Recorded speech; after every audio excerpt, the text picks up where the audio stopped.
자, 오늘 데살로니가전서 5장 18절 한 절의 말씀인데요. 설교 제목 같이 한번 읽어볼까요? 시작. 하자니 어렵고 안 하자니 찝찝하고. 하자니 어렵고 안 하자니 찝찝한 것. 여러분, 살다 보면 진짜 이럴 때 많이 있습니다. 우리 아이를 키워보신 분들, 우리 영화부에서 오신 분들도 계시지만은, 여러분 젖병소독하는 거 매일매일 젖병소독해야 되잖아요. 그죠? 하자니 어렵죠. 안 하고 아이들에게 분유를 주자니 찝찝하고. 여러분, 이사를 갔습니다. 새로운 집에 이사를 갔는데 청소하자니, 혼자 하자니 힘들어요, 어려워요. 근데 돈 주고 이사업체를 부르자니 찝찝하고, 이걸 어떻게 할까? 여러분, 그것만 그런 거 아니에요. 경조사비, 이거 안 하자니, 관계는 별로 안 좋은데 안 하자니, 하자니 어렵고 얼마를 해야 될지 모르잖아요. 안 하자니 또 직장에서 마주쳐야 되니까 어떡합니까? 찝찝하고. 엘리베이터를 탔어요. 근데 마침 그게 또 몇 사람이 같이 탔네. 인사하자니 잘 모르는 사람들이야. 또 안 하자니 뒤통수가 너무 따가운 거야. 여러분, 이럴 때가 진짜 많습니다. 이럴 때가 진짜 많습니다. 여러분, 신앙생활 할 때도 이럴 때가 있어요. 하자니 어려운데 안 하자니 정말 찝찝한 그런 본문이 있습니다. 그게 바로 오늘 본문입니다. 오늘 본문이에요. 그냥 하나님이 이렇게 말씀하시면 안 돼요. 기뻐하라, 기도하라, 감사하라, 이렇게 말씀해 주시면 얼마나 좋겠습니까? 그럼 기뻐할 때 기뻐하면 되잖아요. 기도하고 싶을 때 기도하면 되잖아요. 기도가 안 될 때는 기도 안 할 수도 있잖아요. 감사할 때 감사하면 되잖아요.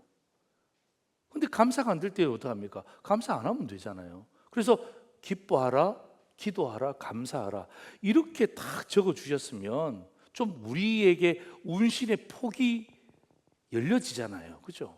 요렇게 할 수도 있고 저렇게 할 수도 있고, 그죠? 입맛 따라 조율할 수 있는데, 참 진짜 찝찝하게 만드는 단어가 뭐냐 하면 항상 기뻐하라. 쉬지 말고 기도하라. 범사에 감사하라. 참 좋은 말씀인데 찝찝합니다. 왜냐하면 저와 여러분이 그런 생각 들지 않아요? 나는 이 말씀 볼 때 이런 의구심이 들어요. 아니, 우리가 인간의 한계를 갖고 있잖아요. 육체의 한계를 갖고 있는데 어떻게 항상 기뻐합니까? 그렇지 않아요? 항상 기뻐하는 것처럼 돌아다니면 사람들이 나를 보고 미쳤다고 해요. 저 미친놈 다닌다. 희죽희죽거린다. 저 봐라, 저 사람 위험한 사람이야 라고 이야기할지도 몰라요. 여러분, 24시간 어떻게 기도합니까? 밤에 잠자야지. 그 잠도 안 자고 기도해요? 그 몸은 어떻게 될까요? 어떻게 모든 일에 감사합니까? 예? 내 마음대로 안 되는 일도 있고 내가 생각했던 것보다 더 잘 되는 일도 있을 텐데 어떻게 감사합니까? 전 여기서 한 단계 더 나가는 거예요. 심지어 이런 생각도 들어요. 아니, 하나님은 우리가 못 지킬 줄 알고 다 주시는 거야. 항상 기뻐해, 쉬지 말고 기도해, 범사에 감사해. 이거 못 지키잖아요. 하나님, 저 못 지킵니다. 그래, 너는 못 지키니까 너는 벌을 받아야 돼. 이런 나쁜 놈, 내가 너를 이제는 심판의 대상으로 삼으리라. 그런 건 아닐 것 같은데, 여러분, 우리가 생각하는 그런 하나님이 속 좁을까요? 우리는 그렇게 할 수 있잖아요. 그죠? 우리는 못하는 것도 시킵니다. 그래서 못했다고 어떡하죠? 질책합니다. 또 회사에서 그만두게끔도 해요. 예. 속이 좁아터진 우리의 모습과 하나님을 비교하면서 하나님도 우리처럼 속이 과연 좁아 터졌을까? 그래서 우리가 못 지킬 줄 알면서도 탁 제시하고 난 다음에 너 못 지켰지? 매 맞아야 돼. 이리 와. 우리가 매주 주일 오후 예배 때 신학과 신앙의 정체성에 대한 메시지를 함께 받고 있잖아요. 오늘도 예수 그리스도에 대한 신학과 신앙의 정체성에 대한 부분들을 말씀으로 배우게 됩니다. 여러분, 하나님은요 그렇게 속 좁으신 분이 아니세요. 하나님을 내 생각 가운데 가두어 놓지 마세요. 하나님을 나와 동급으로 만들지 마세요. 그게 죄입니다.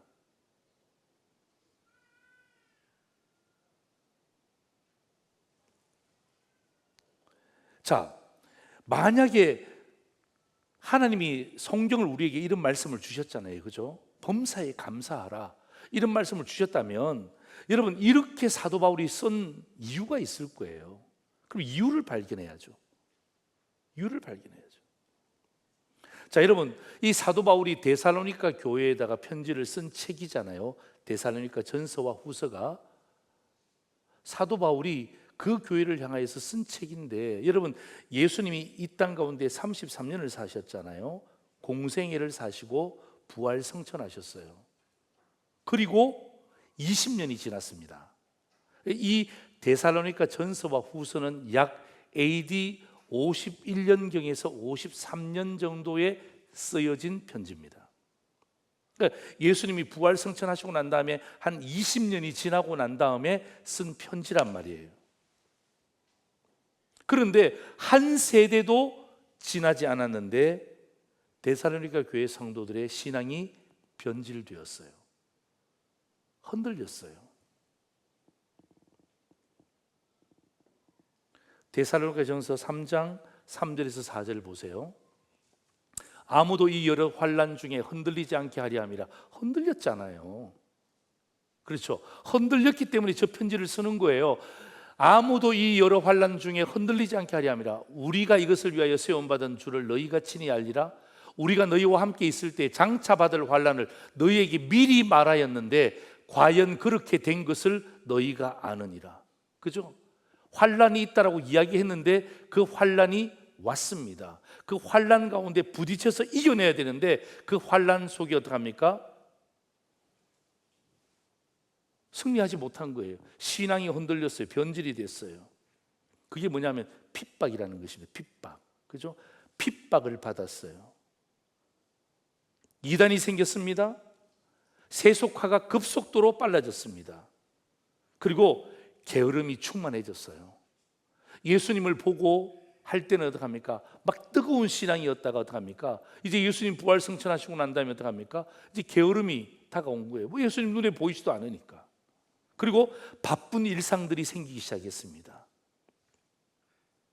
여러분, 이게 데살로니가 교회만의 일입니까? 여러분, 우리는 어떻습니까? 여러분 잘 기억하세요. 그때는 진짜 핍박이 있어요. 예수 믿으면 순교했습니다. 숨어서 예수 믿었습니다. 지금은요, 핍박이 없는 것이 핍박입니다. 아시겠어요? 예. 핍박이 없는 것이 핍박이라고요. 이단? 그때보다 훨씬 더 많아졌죠. 세속화? 훨씬 더 빨라졌습니다. 여러분, 게으름 피우는 것, 야, 여러분, 이거 뭐 서로 이야기하지 않아도 잘 알고 있죠. 예. 얼마나 우리가 게으름 피우는 것 좋아합니까? 바쁜 일상, 그때보다 지금이 훨씬 더 바빠요. 훨씬 더 바빠요. 여러분, 이런 교회를 향하여, 이런 성도를 향하여 사도 바울이 쓴 편지예요. 여러분, 그 당시에 쓴 편지, 여러분 2000년이 지나고 난 오늘 우리에게도 꼭 필요한 말씀이에요. 예. 왜? 그때나 지금이 똑같잖아요. 하자니 어렵고 안 하자니 찝찝한 거예요. 오늘 저는요, 이 본문의 말씀을 여러분과 함께 나누면서 찝찝한 성도로 여러분 11월 한 달을 보내지 마시고 하자니 어렵지만, 그러나 어렵지만 하는 게 맞습니다. 여러분, 진리의 말씀대로 산다는 것은요, 어려운 일이에요. 쉬운 일이 아닙니다. 좁은 문이에요. 넓은 문이 아닙니다. 그러나 여러분, 어렵지만 반드시 이 일을 할 것을 사도 바울이 촉구하는 것처럼 오늘 성령은 우리에게 11월을 우리 교회 성도들에게 감사의 달로 주셨잖아요. 하자니 어렵고 안 하자니 찝찝한 한 달로 보내지 마시고, 힘들지만, 어렵지만, 안 되지만, 역경이 있지만, 그럼에도 불구하고 내가 한번 이 본문을 가지고 한 달 동안 잘 적용해 보리라. 사도 바울이 우리에게 항상 기뻐하고 쉬지 말고 기도하고 범사에 감사할 수 있도록 오늘 이 말씀을 우리에게 주신 거예요. 자, 오늘 저는 두 가지로 여러분이 반드시 감사할 수 있는 성도의 비결에 대한 부분들을 오늘 사도 바울의 말씀을 통해서 여러분과 함께 나누고자 합니다. 자, 두 가지로 제가 말씀을 정리할게요. 첫 번째입니다. 같이 읽을까요? 시작. 약속을 기억하라. 뭐를 기억하라고요? 약속을 기억하라는 거예요. 약속을 기억하라. 자, 보세요. 사도 바울이 신앙이 흔들린 그들에게 항상 기뻐하라, 쉬지 말고 기도하라, 범사에 감사하라. 여러분, 이렇게 편지한 이유가 뭔 줄 아십니까? 여러분, 이것만 보면 엄청 스트레스 받습니다. 제가 좀 전에 이야기했잖아요. 어떻게 항상 기뻐할 수 있냐고요. 어떻게 쉬지 말고 기도할 수 있냐고요. 어떻게 모든 일에 우리가 감사할 수 있냐고요. 말도 안 되는 이야기지 라고 생각할 수 있지만, 여러분, 지금은 우리가 편지를 볼 때 오늘 지금 우리 데살로니가전서 5장 18절, 16절, 17절, 18절만 딱 보니까 어쩌면 우리 마음 가운데 반감도 생길 수 있고요, 스트레스도 받을 수 있어요. 그런데 사도 바울은요, 요 부분들을 이야기하는 것이 아니라 이 부분들 위에 있는 큰 주제에 대한 부분들을 오늘 이야기하고 있는 거예요. 여러분, 항상 기뻐하고 쉬지 말고 기도하고 범사에 감사할 수 있는 큰 주제가 뭐냐 하면, 오늘 사도 바울은 그것이 바로 예수님의 재림에 대한 약속이라는 거죠. 예수님이 다시 오신다라는 이야기입니다. 그 약속을 뭐 하라는 것입니까? 기억하라는 거예요. 이 약속을 데살로니가 교회 성도들이 잊어버린 거예요. 20년 만에 잊어버렸습니다. 잊어버렸기 때문에 어떻게 합니까? 사도 바울이 오늘 성경을 기록하고 있는 거예요. 자, 여러분, 재림, 우리 가운데 어쩌면 이렇게 들으면, 아이 목사님, 뭐 예수님 재림은 좀 고리타분한 이야기 아닙니까? 예수님 재림하신다는 것은 뭐 너무 먼 이야기 아니에요? 뭐 제 살아생전에 일어날 일입니까? 예수님의 재림, 이거 이단에서 다루는 이야기 아닙니까? 천만에요. 오늘 성경은 우리에게 분명히 이야기하는 것입니다. 여러분, 약속에 대한 확신이 없잖아요. 약속에 대한 부분들을 잊어버렸으니까, 예수님이 다시 오신다라는 이 약속에 대한 부분들을 잊어버리고 현실에만 집중해서 사는 거예요. 현실에만 안주하는 거예요. 오늘의 삶에만 최선을 다하는 거예요. 그러니까 주님이 다시 오신다라는 이 약속을 잊어버린 채 그냥 사는 거예요. 그러니까 어떡합니까? 어떻게 항상 기뻐합니까? 어떻게 쉬지 말고 기도합니까? 세상 일이 얼마나 많은데. 어떻게 범사에 감사합니까? 나를 괴롭히는 사람들, 힘들게 하는 사람이 얼마나 많은데 감사할 수 없죠. 그게 뭐예요? 하나님이 약속하신 말씀, 예수님이 이 땅 가운데 다시 오신다라는 이 재림에 대한 이야기를 잊어버린 채 현실에만 집중하니까 어떡합니까? 이건 말도 안 되는 이야기예요. 그게 못 지킨다고 생각하는 거예요. 여러분, 사도 바울이 이렇게 이야기하는데, 오늘 저는 여러분에게 제가 표현한 사도 바울의 모습을, 편지를 제가 이렇게 한번 표현해 볼게요. 이겁니다. 예수님이 다시 오시는 것이 확실하기 때문에, 그 다음 같이 읽어보실래요? 시작. 항상 기뻐해야 된다. 예수님이 다시 오시는 것이 확실하기 때문에 그 다음요, 쉬지 말고 기도해야 된다. 예수님이 다시 오시는 것이 확실하기 때문에 뭐라고요? 모든 일에 감사해야 된다. 여러분, 이 말을 하고 싶은 거예요. 여러분, 성경의 문맥을 보세요. 사도 바울이 오늘 본문 전에 계속해서 예수님의 재림에 대한 이야기를 합니다. 예수님이 다시 오시는 것이 확실하기 때문에 항상 기뻐해야지. 쉬지 말고 기도해야지. 범사에 감사해야지. 여러분, 요 부분만 보면 어떤 의미에서는 참 지키기 힘든 약속이지만 그 위에 부분을 보시라고요. 예수님이 다시 오신다. 이건 엄청난 약속입니다. 이 약속만 붙잡으면요, 이렇게 할 수 있어요. 자, 보세요. 여러분, 우리 아이들 키워보셨잖아요, 그렇죠? 네, 저도 3남매를 키워봤는데, 여러분, 어린아이들은 무슨 날만 기억하고 살아요? 주님 오시는 날만 기억하고 산다고요? 그런 아이들이 어디 있습니까? 그런 아이들이 어디 있습니까? 주님 오시는 날만 기억.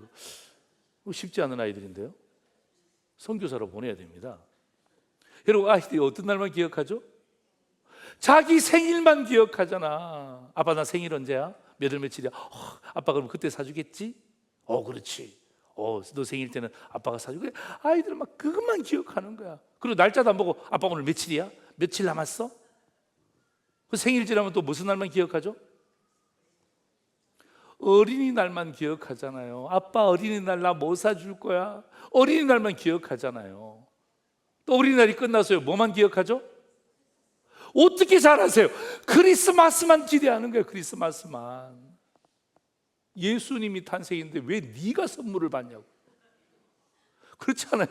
예수님이 탄생했으면 우리가 그 예수님에게 선물을 드려야 되는데 애들이 자기가 받을 거라고 얼마나 학수고대하고 기다리잖아요. 어른들도 이걸 다 아주 이용하잖아요. 너 생일날 선물 받기 위해서는 그렇게 하면 안 되는데, 그러면 가면 얘가 갑자기 울다가 뚝 꺼치는 거야. 그 사고 써요.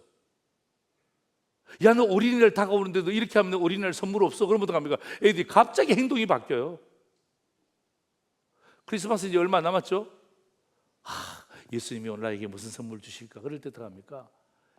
너 그렇게 하면 성탄절 선물 없어? 그러면 애들이 바뀌어요. 여러분, 아이들 모습이 우리 모습하고 똑같아야 되지 않아요? 걔들은 그것만 생각하는, 사실 몇 월 며칠인지도 모르지만 계속 부모님에게 묻는 거예요. 나 생일이 언제예요? 나 어린이날이 지금 며칠 남았어요? 크리스마스 며칠 남았어요? 그것만 생각하고 사는 애들이에요. 그때 어떡합니까? 부모님이 나에게 뭘 주실 줄 알고 약속을 기억하며 살잖아요. 그렇죠?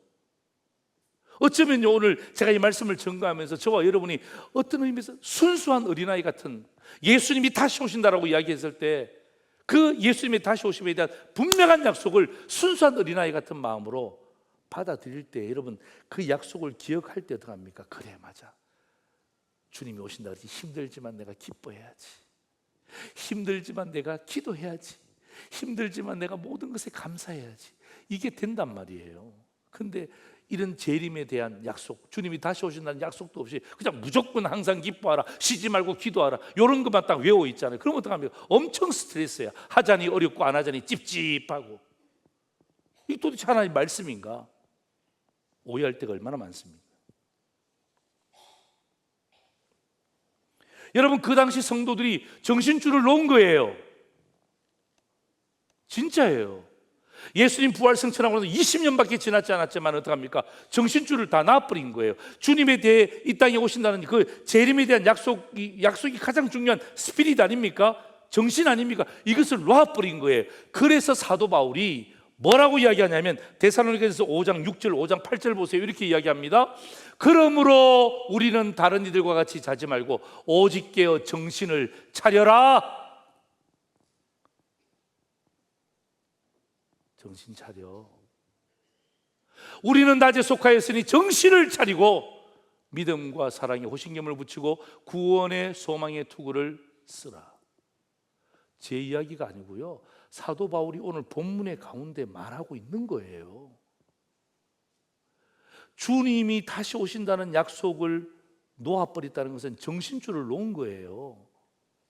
정신이 왔다 갔다 하는 거예요. 그러니까 어떡합니까? 세상 속에 그냥 파묻혀 사는 거예요. 세상 속에서 사는 것이 최고라고 생각하는 거예요. 여러분, 제가 여러분에게 잘 살지 말라는 이야기하는 것 아니에요. 누구보다 열심히 일하시고 누구보다 최선의 삶을 사세요. 그러나 정신줄 놓지 마세요. 그게 다가 아닙니다. 그게 다가 아니에요. 그게 다가 아니에요.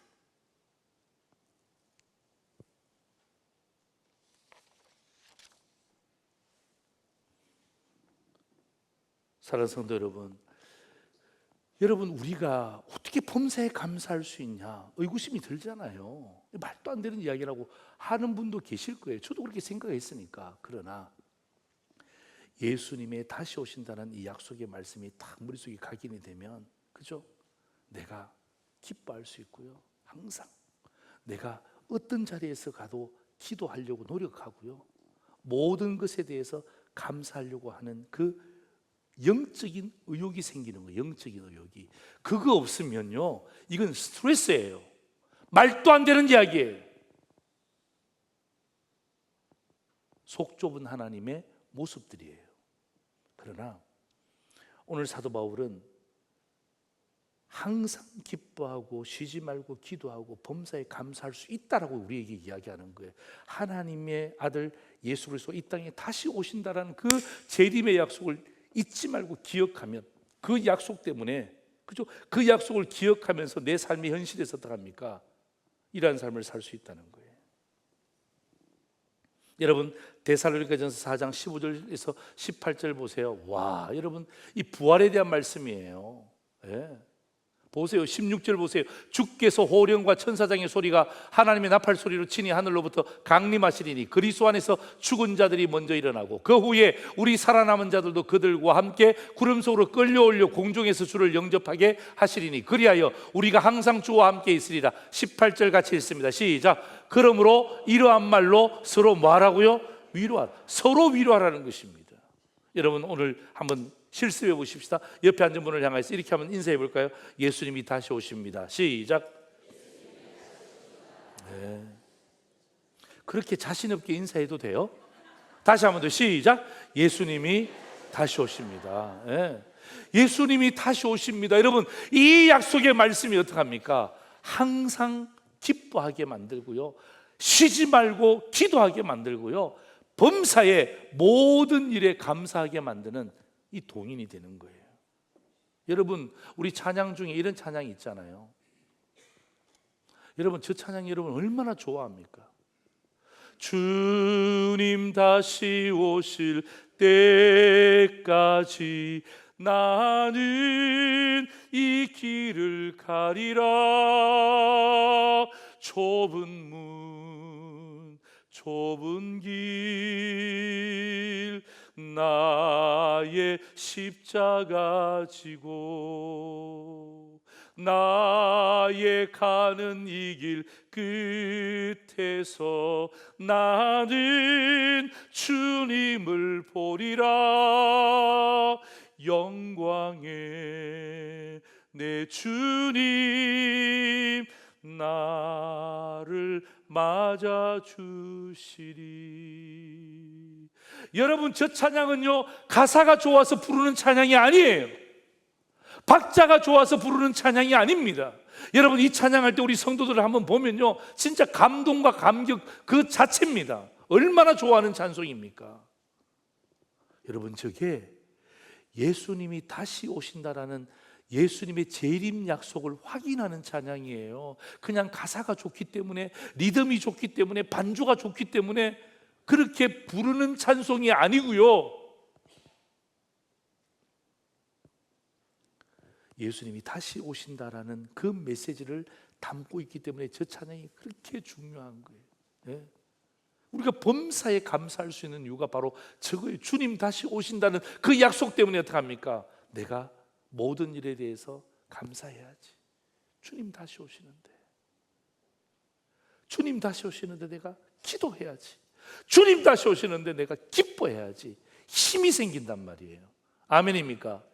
아멘입니까? 예. 네. 그러니까 어떡합니까? 범사에 감사라는 말은 거짓말이 아니라 어떡합니까? 주님의 약속을 다시 오신다는 약속을 기억하는 자에게는 이건 당연한 거예요. 당연한 거. 예, 힘이 되는 말씀이에요. 자, 두 번째입니다. 같이 한번 읽겠습니다. 시작. 명령을 잊지 말라는 거예요. 처음에는 약속을 기억하라는 거죠. 명령을 잊지 말라는 거예요. 자, 여러분, 제가 좀 전에 이야기했던 것처럼 참 이 모든 것에 감사라는 것은요, 하자니 어렵고 안 하자니 정말 찝찝하게 만드는데 18절은 그 찝찝함 가운데 기름을 부어버리는 거예요. 더 찝찝하게 만들어요. 여러분, 18절이 뭐냐 하면 이렇게 되어 있습니다. 이것이 너희를 향한 하나님의 뜻이니라. 예. 이것이 너희를 향한 하나님의 뜻이래요. 하나님의 명령이랍니다. 와, 안 그래도 찝찝한데, 그죠? 하자니 어렵고 안 하자니 찝찝한데 사도 바울이 여기다 기름을 딱 부어버리네. 뭐예요? 이거 하나님의 명령이야. 여러분, 피조물이 창조주의 명령이라는데 안 지킬 수가 없잖아요. 여러분, 어떻게 피조물이 하나님의 뜻을 거역할 수 있습니까? 그런데 있잖아요, 오늘 사도 바울은 우리가 어떻게 이 하나님의 명령에 대한 부분들을 지킬 수 있는지에 대한 그 비결을 우리에게 말해주는데 18절 보세요. 다시 보세요. 범사에 감사하라. 이것이 너희를 향하신 하나님의 뜻이니라. 이렇게 이야기했으면 정말 기름을 붓는 격이야. 기름을 붓는 격이야. 그런데 빨간 글씨 읽어볼까요? 시작. 그리스도 예수 안에서. 요게 들어가 있잖아요. 요게. 예. 하나님의 뜻이고 하나님의 명령인데 그리스도 예수 안에서 너희를 향한 하나님의 명령이라는 거예요. 하나님이 이렇게 말씀하시는 거예요. 항상 기뻐하라. 쉬지 말고 기도하라. 범사에 감사하라. 야, 잘 되니? 하나님 너무 힘들어요. 야, 나도 다 안다. 나도 다 안다. 내가 너희를 만드는데 내가 모르겠냐. 항상 기뻐하는 것, 쉬지 말고 기도하는 것, 범사에 감사하는 것 정말 어렵지. 그래서 이 항상 기뻐하고 쉬지 말고 기도하고 범사에 감사하는 이것을 너희가 잘 이루기 위해서, 힘들 때든 잘 될 때든 이루어내기 위해서 내가 너희에게 내 아들 독생자를 너희들에게 보내준 거야. 여러분, 하나님의 명령을 지키는 비결은요, 바로 여기 있습니다. 내 힘으로 하는 것 아닙니다. 내 의지대로 하는 것 아닙니다. 여러분, 내 힘으로 해보세요. 그게 됩니까? 예? 돼요? 모든 것에 감사하라. 내 힘으로 막 해보세요. 진짜 그게 모든 것이 감사가 될까요? 사람들에게는 된다 이야기하겠죠. 그러나 돌았으면 어떡합니까? 안 돼. 안 돼. 고개를 절레절레 흔들걸요. 반대로 내 힘으로 되었다고 생각해 보세요. 하나님을 의지하겠습니까? 교만의 끝판왕을 달리는 거예요. 그러니까 보세요. 내 힘으로 돼도 문제고 내 힘으로 안 돼도 문제예요.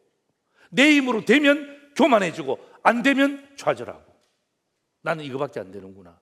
그러니까 하나님은 아세요. 하나님은 저의 마음을 아시고 여러분의 삶을 아십니다. 그래서 어떻게 합니까? 중요한 워딩이 뭐예요? 그리스도 예수 안에서.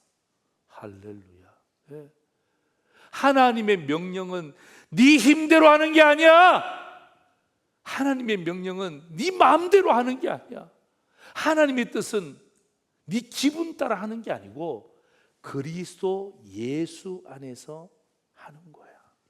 그래서 오늘 우리 장로님 기도했잖아요. 기도할 때 제일 마지막에 누구의 이름으로 기도해요? 네. 목사님의 이름으로 기도합니다가 아니라 뭐예요? 예수님의 이름으로 기도합니다. 그 이유가 뭐죠? 이 모든 기도의 내용이 우리가 하나님 앞에 올려질 때 어떻게 합니까? 그 누구의 이름이 아니라 누구의 이름을 통하여서 예수님의 이름을 통하여서 주님 앞에 올려드리는 거예요. 여러분, 제가 안경을 끼고 있잖아요. 안경을 벗으면 사실은 저 멀리 있는 분들은 잘 안 보이세요. 예. 근데 안경을 끼면 있잖아요. 저 뒤에, 예? 코 만지고 있는 사람부터 시작해서 2층에 기둥 뒤에 있는 사람들, 그죠? 저기 뒤에, 예? 다 보여요, 다 보여요. 오늘 저 대전에서 오신 분도 계시네. 예? 대전에서 오신 분 세 가족들 계시고 저 뒤에 부부가 앉아 있고 또 다 보여요, 다 보여. 여러분, 이 말씀이 뭐냐 하면요, 중간에 뭘 끼우라는 거예요? 예수 그리스도를 끼우라는 거예요. 예. 그러면 뭐죠? 모든 것에 대해서 감사할 수 있는 힘이 생긴다는 거예요. 하나님의 명령은 그렇게 이루어지는 거예요. 내 힘이 아니라 중간에 끼우라는 거예요. 여러분, 예수 그리스도의 안경을 딱 쓰고 보면요, 이게 이해가 돼, 해석이 돼. 그 상황에서 왜 그랬을까? 그때 내가 거기에서 왜 이렇게 했을까? 이런 게, 여러분, 예수 그리스도의 안경을 끼잖아요. 여러분, 그 안경이 뭐냐 하면 바로 예수님의 안목이에요. 예수님의 열정이에요. 예수님의 사랑이에요. 예수님의 관심이에요. 예수님의 겸손이에요. 그걸 딱 끼고 보잖아요. 그걸 딱 끼고 보면 어떡합니까? 그게 이해가 돼, 해석이 돼. 그래서 어떡합니까? 모든 것에 대해서 예수님의 안목과 예수님의 열정과 예수님의 겸손의 안경을 끼고 보면 해석 안 될 게 없는 거야. 해석 안 될 게. 여러분, 왜 사람이 미워지는지 아세요? 왜 사람이 미워지는지 아세요? 예, 안경을 끼지 않기 때문이에요. 예, 자기 눈으로 보니까, 지금 지만 눈으로 보니까 그 사람이 깨끗하게 안 보이잖아요. 예, 그러니까 어떡합니까? 계속해서 지적질하고 공격하는 거예요. 자기는 깨끗한가요? 공격하는 본인은 깨끗한가요? 아니잖아요. 그럴 때 어떡합니까? 예수 그리스도의 안경을 딱 끼잖아요. 그러면 어떡합니까? 그 사람도, 내 자신도 너무나 선명하게 보이는 거예요. 여러분, 오늘 본문 밑에 가면, 자 보세요, 데살로니가전서 5장 22절 말씀 보세요. 이것도 말도 안 되는 이야기야. 악은 어떤 모양이라도 버리라. 이게 됩니까? 예. 우리의 출생이 죄인인데 악은 어떤 모양이라도 버려라. 말은 좋지. 그런데 삶에서는 이게 안 된다고요. 진짜 어려운 이야기예요. 안 하면 얼마나 찝찝합니까? 하나님께서 말씀하죠. 악은 어떤 모양으로 버리라고 말씀하시는, 얼마나 찝찝합니까? 여러분, 데살로니가전서 5장, 오늘 제가 이 성경 가지고 여러분 함께 강론하는 거예요. 여러분, 5장 24절 보세요. 우리 같이 한번 읽습니다. 시작. 너희를 부르신 이는 미쁘시니 그가 또한, 할렐루야. 여러분, 미쁘다는 말은 예쁘다는 말이 아니라 신실하시다, 그 말이에요. 하나님은 너희를 부르셨는데 하나님은 신실하신 분이시다. 그렇기 때문에 그가 또한 뭐 한다고요? 이루신다는 거예요. 네 힘으로 하려고 하지 말고, 예? 네 능력으로 하지 말려고 하고, 뭐 꼴랑 가지고 있는 그 물질을 얼마 가지고 그것 가지고 하려고 하지 말고 예수 그리스도의 안경을 끼라는 거예요. 예수 그리스도의 안목을 집어넣으라는 거예요. 예수 그리스도의 겸손의 모습을 우리의 삶 가운데 넣으라는 거예요. 그렇게 해서 보잖아요. 그러면 어떡합니까? 이게 감사가 아닌 게 없어요. 오늘 하루 사는 것도 감사, 그런 반찬 보는 것도, 그 몇 개아지 되지 않는 그 반찬 보는 것만 해도 감사. 오늘 커피 한 잔, 카리스에서 1,000원짜리 커피 한 잔 마시면서도 감사. 얼마나 감사. 그 범사에 감사하다는 말이 하나님의 명령이 이루어진다니까요. 안 이루어지는 게 아니라 그리스도 예수의 안경을 딱 끼고 보면 이게 모든 것에 대해서 감사할 수 있단 말이에요. 여러분이 이루려고 하지 마세요. 실족합니다. 여러분이 이루어서도 안 됩니다. 여러분, 교만해집니다. 그죠? 실족하지 말고 교만해지지 않으려면 뭐 하는 거예요? 그리스도의 마음을 품고, 그죠? 그리스도의 안목을 가지고, 그리스도의 겸손한 모습을 가지고, 그리스도의 그 열정을 가지고 상대방을 바라보고 나를 바라보고, 그러면요 감사하지 않을 게 없어요. 감사하지 않을 게. 오늘 여러분 이 자리에 온 것만 해도 얼마나 감사합니까? 아멘입니까? 예. 마지막 성경 구절 에베소서 5장 20절 보세요. 범사에 우리 주 예수 그리스도의 이름으로 항상 하나님 아버지께 뭐 하라고요? 감사하라고 그러잖아요. 예. 예. 모든 일에 주 예수 그리스도의 이름을 통하여서 항상 하나님 아버지께 감사하라 그러잖아요. 아멘. 예? 그러니까 모든 것에 감사할 수 있다 없다? 있다 이 말이에요. 예? 모든 것에 감사할 수 있다. 하나님의 명령 가운데 그리스도 안에서 이것을 다시 한 번 더 재해석하는 거예요. 오늘 여러분 11월 첫 주입니다. 여러분 감사의 달을 시작할 때에 안 된다고 생각하지 말고, 찝찝하다고 생각하지 말고, 힘들지만 오늘 말씀을 여러분 딱 기억하고, 오늘 설교 요약 제가 여러분 보여드릴게요. 보세요. 하자니 어렵고 안 하자니 찝찝하고, 이게 감사에 대한 부분들이거든요. 1번 같이 읽습니다. 예수님의 약속을 기억하라. 어떤 약속입니까? 다시 오신다는 약속을 기억하셔야 항상 감사할 수 있어요. 두 번째입니다. 시작. 하나님의 명령을 잊지 말라. 어떤 명령이에요? 그리스도 예수 안에서 우리에게 허락하신 명령, 그 명령을 잊지 마세요.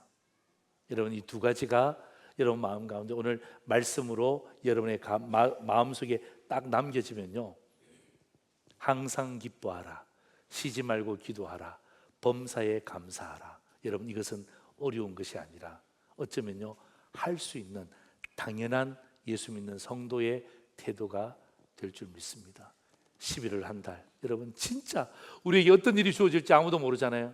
주님 앞에 먼저 감사하고, 또 사람들을 만났을 때도 감사하고, 감사가 넘치는 저와 여러분 되시기를 주의 이름으로 축원합니다.